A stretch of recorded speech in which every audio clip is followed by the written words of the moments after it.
जय हिंद दोस्तों, आपका स्वागत है हमारे YouTube channel learning point with Abhishek में। अगर आप चैनल पर नए हैं तो चैनल को सब्सक्राइब कर लीजिए और बेल आइकन प्रेस कीजिए ताकि आपको डेली डिक्टेशन मिल सके। 100 शब्द प्रति मिनट डिक्टेशन स्टार्ट। ओलंपिक खेलों के बाद अब टोक्यो पैरालंपिक खेलों में भारतीय खिलाड़ियों ने अपनी प्रतिभा का परचम लहराना शुरू कर दिया है।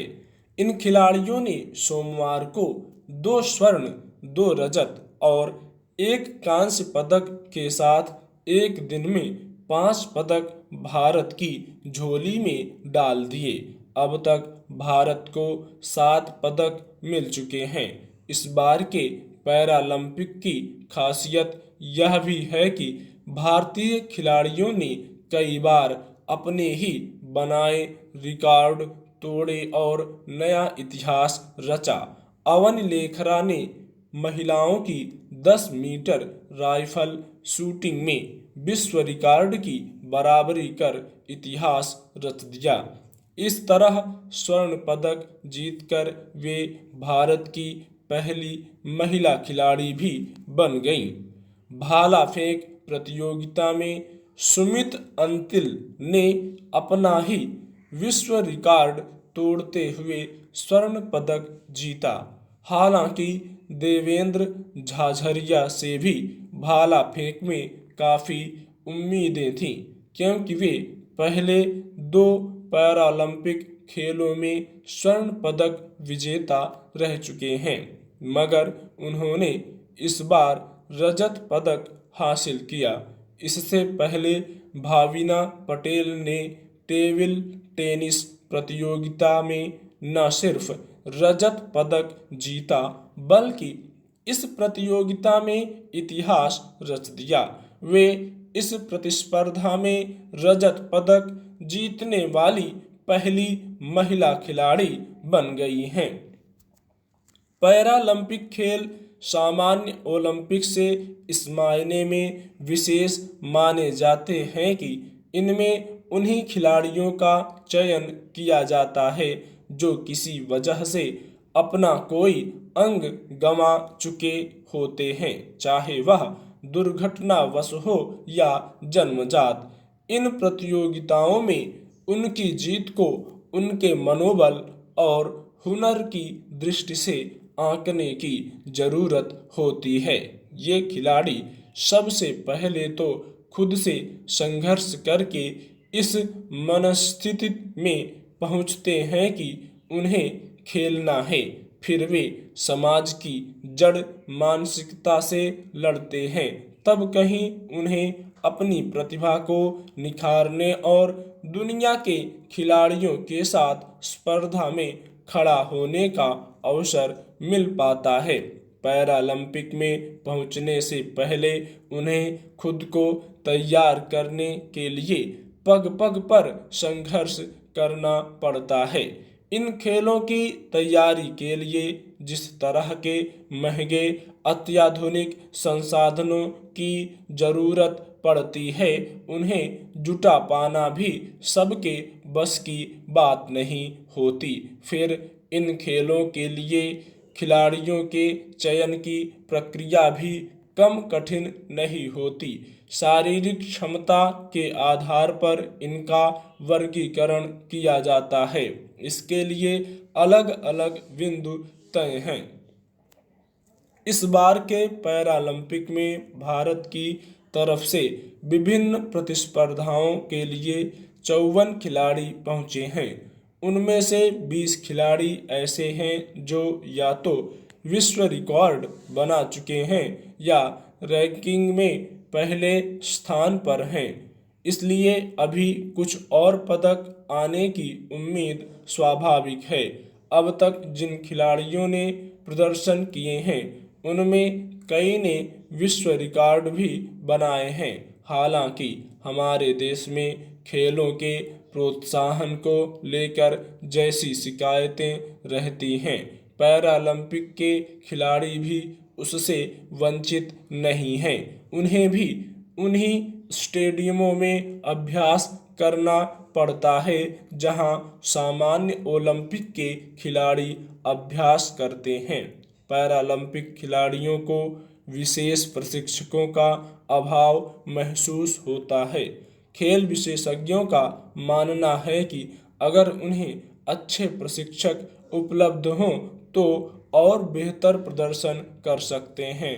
इस बार के ओलंपिक और पैरालंपिक खेलों में पदक आने से सरकारें काफ़ी उत्साहित नजर आ रही हैं। इसलिए उम्मीद की जानी चाहिए कि इन खेलों से संबंधित शिकायतें भी जल्दी दूर होंगी और अगले दोनों ओलंपिक में भारत के खिलाड़ी नए कीर्तिमान बनाएंगे। 2 दशक पहले अफगानिस्तान को तालिबान से मुक्त कराने आया अमेरिका आखिरकार इस मुल्क को तालिबान के ही हवाले करके लौट गया। इससे ज़्यादा अफगानिस्तान की बदकिस्मती और क्या होगी।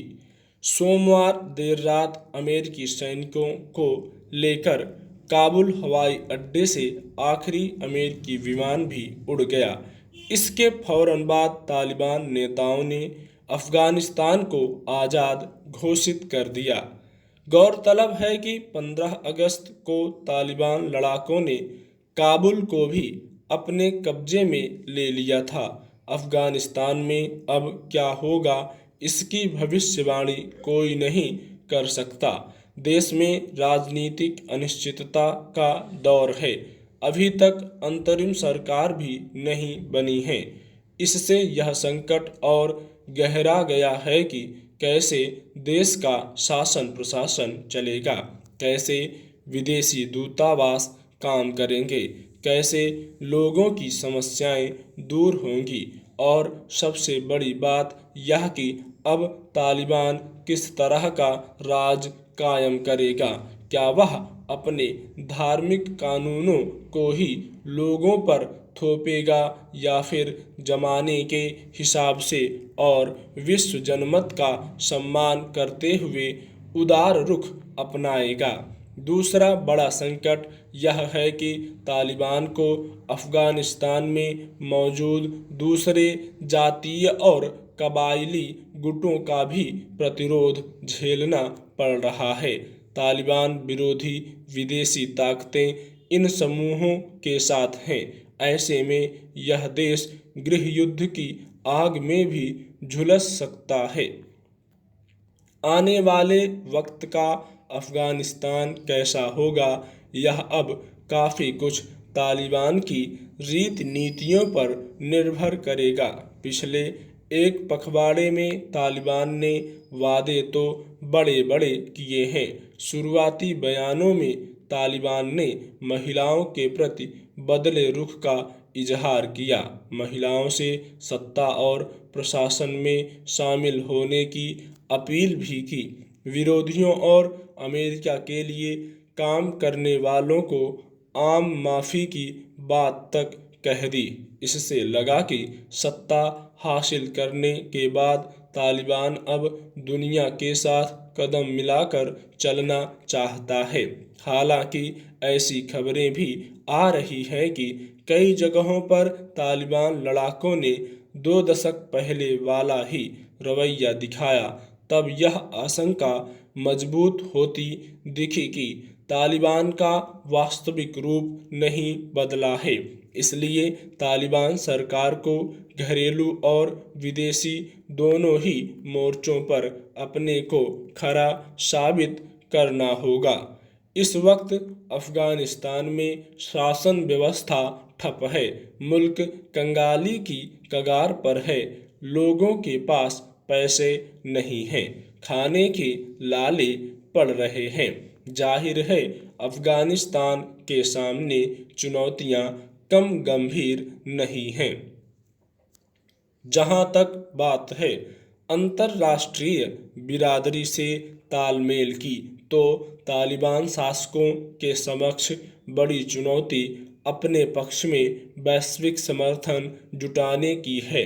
इसके लिए उसे संयुक्त राष्ट्र सुरक्षा परिषद से लेकर अमेरिका और उसके समर्थक देशों की शर्तों पर खरा उतरना होगा। पहली शर्त तो यही कि अफगानिस्तान की जमीन को किसी भी तरह की आतंकी कार्रवाई या दूसरे देश पर हमला करने, आतंकियों को प्रशिक्षण देने जैसे काम के लिए इस्तेमाल न होने दिया जाए। स्टॉप।